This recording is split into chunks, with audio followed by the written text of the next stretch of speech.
మద్దాంజనేయ స్వామివారి దేవస్థాన సందర్శనం పూర్వజన్మ సుకృతం. గతంలో కూడా ఈ స్వామి దయ వల్ల ఈ ప్రాంతం ఆంధ్రప్రదేశ్ ఉభయ రాష్ట్రాల్లో కూడా పచ్చని పంటలతో పరవడిల్లేటటువంటి ఆశీస్సులు అందించినటువంటి మద్దాంజనేయ స్వామి ఆశీస్సులతోటి, అదేవిధంగా చైర్మన్ గారు సరితా విజయభాస్కర్ రెడ్డి గారికి, ఈ ప్రాంత పెద్దలకి, భక్తకోటి జనానికి శుభాకాంక్షలు, ధన్యవాదాలు. ముఖ్యంగా ఈనాడు భారతదేశ వ్యాప్తంగా రైతాంగం నిర్వహిస్తున్నటువంటి నిరసన కేంద్ర ప్రభుత్వం త్వరగా అర్థం చేసుకొని ఆరుగాలం కష్టపడి అందరికీ అన్నం పెట్టేటటువంటి అన్నదాత కష్టాలని పరిశీలించి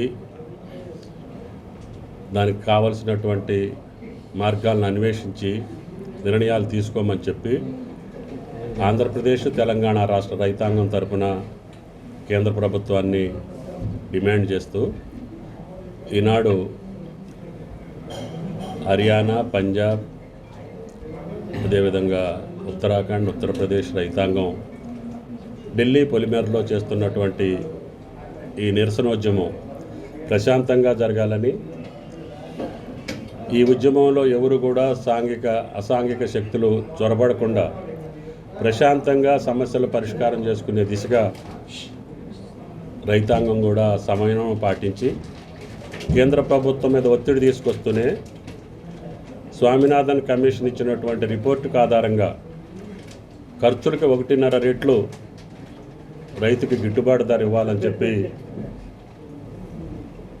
పద్మశ్రీ గ్రహీత, హరిత విప్లవ ప్రధాన కారకుడు, భారతదేశం ఈరోజు పాడి పంటలతో సుసంపన్నంగా ఉండటానికి మూల కారకుడు స్వామినాథన్ గారు ఇచ్చినటువంటి రిపోర్ట్ని అమలుపరచాలని చెప్పి, అదేవిధంగా అన్ని పంటలకి కూడా ఎంఎస్పి గిట్టుబాటు ధరలు కల్పించాలని చెప్పి రైతాంగ డిమాండ్తో పాటు కేంద్ర ప్రభుత్వం అనుసరిస్తున్నటువంటి ఎగుమతి దిగుమతి విధానాలను కూడా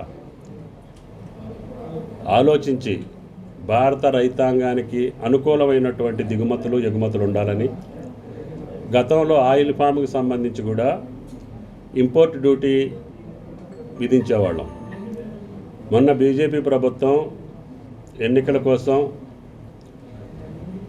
ఆ ఇంపోర్ట్ డ్యూటీని తగ్గించి మేమేదో ధరలు తగ్గించామని చెప్పుకోవడానికి ఆయిల్ ఫామ్ మీద కూడా ఇంపోర్ట్ డ్యూటీ 0 చేసింది.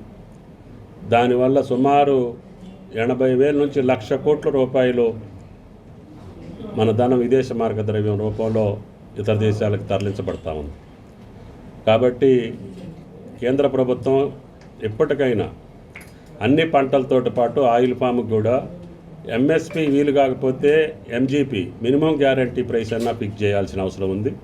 దానికి ఇప్పటికే ఆంధ్ర, తెలంగాణ ప్రాంత రైతాంగం కేంద్ర ప్రభుత్వానికి ఎన్నో విజ్ఞప్తులు చేశాం. ఇంపోర్ట్ డ్యూటీని కూడా మళ్ళీ ఇంపోజ్ చేయమని చెప్పి, తద్వారా దిగుమతుల మీద ఒక పరిమితమైనటువంటి దిగుమతుల్ని ఏర్పాటు చేసుకుంటే ఈ దేశంలో పండించేటటువంటి పంటలకి, రైతాంగానికి మేలైనటువంటి ధరలు వచ్చే అవకాశం ఉంది. కాబట్టి ప్రకృతులకి, అదేవిధంగా కరువు కాటకాలకి, అదేవిధంగా అన్ని రకాలుగా నష్టపోయేటటువంటి రైతాంగాన్ని ఆదుకునేటటువంటి దిశలో ఇప్పటికీ 50 నుంచి 60% జనాభా వ్యవసాయం మీద, రైతాంగం వ్యవసాయం మీదనే ఆధారపడి ఉంది.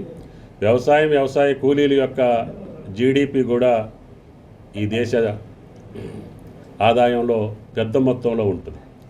మొన్న కరోనా వచ్చిన సందర్భంలో కూడా భారతదేశం నిశ్చలంగా, నిర్భయంగా, నిస్సంకోచంగా గుండె మీద చేసుకుని బతకగలిగారంటే అది వ్యవసాయ రైతుల యొక్క భారతీయ సంస్కృతి పట్ల ఉన్నటువంటి నమ్మకం.